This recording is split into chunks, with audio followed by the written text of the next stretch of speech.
Well, the high rate of inflation has certainly taken a big bite out of our paychecks. Joining us now to talk about the effort to curb inflation is Brian Levy. He's the founder of BML Wealth Management. Thank you very much for joining us, Mr. Levy.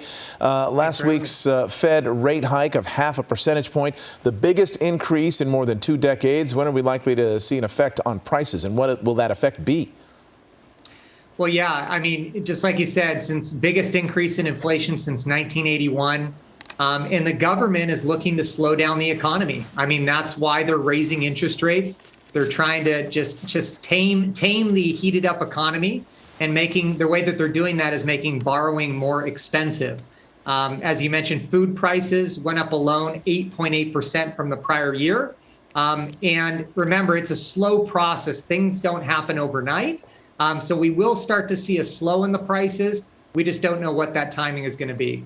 Well, what budget cuts do you recommend for people who are just trying to make ends meet because of the high price of groceries and gas?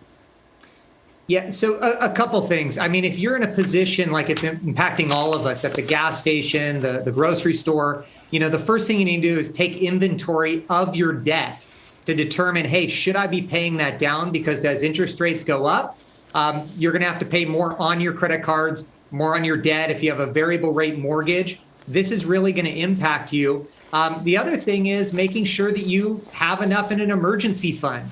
Money set aside. We like to advocate 3 to 6 months of expenses to make sure you have a rainy day fund if you need to fall back on that. And the biggest key right now for a lot of us is not to panic, because the stock market's going down. Everybody's fearful. And when you get emotional with your money, that's when you start making bad decisions. What you really should be doing right now is looking for an opportunity to maybe save on taxes, or look at potentially being opportunistic in the stock market versus, trying to sell out. When you talk about decisions that people are making, people who are close to retirement are looking at this in 2 ways. A, their money's not going as far. They might not be able to save as well. And as you point out, the stock market is down. What do you recommend for those folks?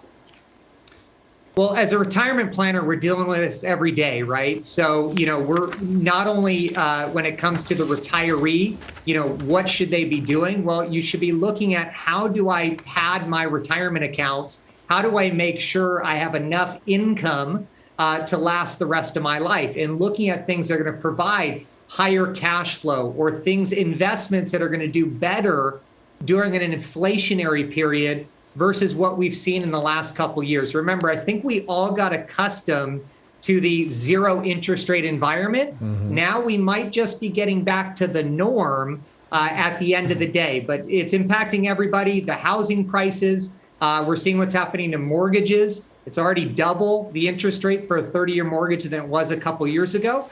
So it's impacting everybody, but right now it's time to have a plan, not to get emotional with your money, because that's never a good sign. Okay. Brian Levy, BML Wealth Management, thank you very much for joining us. Thank you, guys. Thank you.